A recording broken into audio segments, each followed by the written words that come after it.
Hey, good morning. It's another one of our first fives. I gotta be honest with you, today is actually one of my favorite texts in all the scriptures. The reason it's one of my favorite texts is because it's really one of those mic drop moments, like that kind of meme that goes around where people drop the mic, and it's like the idea that they give the last word, and once they've said that, there's nothing you can do because they've just dominated the conversation. Well, Jesus kind of does that several times, but maybe one of my favorite moments that Jesus does it is actually in Luke chapter 4. We'll be there just a second, verses 16 to 21. But what I love about this is we have this Bible that many of us know, right? And this is like the Old Testament all the way through here, right? So this is my Bible. That's the Old Testament. And my Bible, it's like 1,400 pages. And that 1,400 pages is the story of the people of God. It's the story of God at work in the world, how he's redeeming and restoring, how people wander away from him. And there's this promise that someday God is going to do something new. And there's the hope that Jesus might be the guy that does the new thing. And then there's this scene I love in Luke chapter 4. And here's what it says. He went to Nazareth where he had been brought up. And on the Sabbath day, he went into the synagogue, as was his custom. And he stood up to read. The scroll of the prophet Isaiah was handed to him. Unrolling it, he found the place where it is written, "The Spirit of the Lord is on me, because he has anointed me to preach good news to the poor. He has sent me to proclaim freedom for the prisoners and recovery of sight for the blind, to release the oppressed, to proclaim the year of the Lord's favor." Then he rolled up the scroll, gave it back to the attendant, and sat down. The eyes of everyone in the synagogue were fastened on him. And he began by saying to them, "Today, this scripture is fulfilled in your hearing." What Jesus did there is really one of the most incredible things that happens in all the scriptures. He takes all these scriptures and he says, you know what? Today is the day.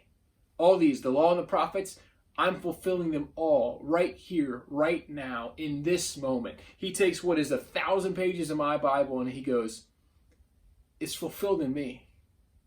Don't look to some future reality, some way out there to fulfill these scriptures, because I'm doing it right here, right now. This is what Jesus does. It really is incredible. But then, what is also so incredible once he says these scriptures are fulfilled in me, it's really important to reference the scriptures he read. Because this is the good news for us. As we've been talking about simplicity, he calls us to set the world right. And that's a simple way for us to live, to set the world right. Here are the words again. This reads from the prophet Isaiah. "The Spirit of the Lord is on me, because he has anointed me to preach good news to the poor. He has sent me to proclaim freedom for the prisoners and recovery of sight for the blind, to release the oppressed, to proclaim the year of the Lord's favor." See, I don't know if you caught these words right there, but he says to preach the good news to the poor. The good news is this.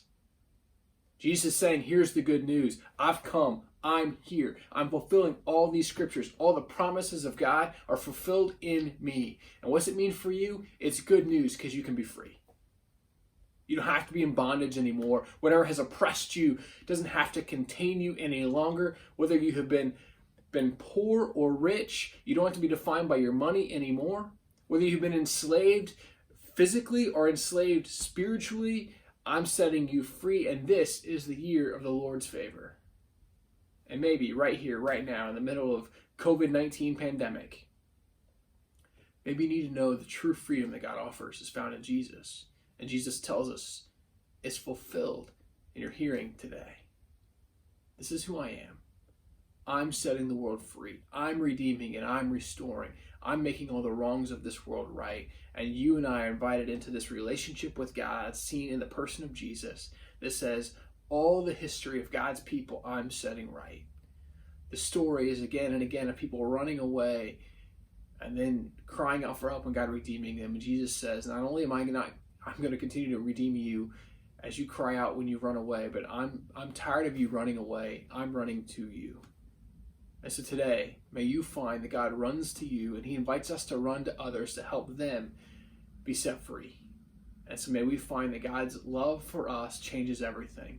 May you have a great day filled with God's grace and his peace and his hope and his love. And may you also find in the words of Jesus that it's the mic drop that sets our lives free.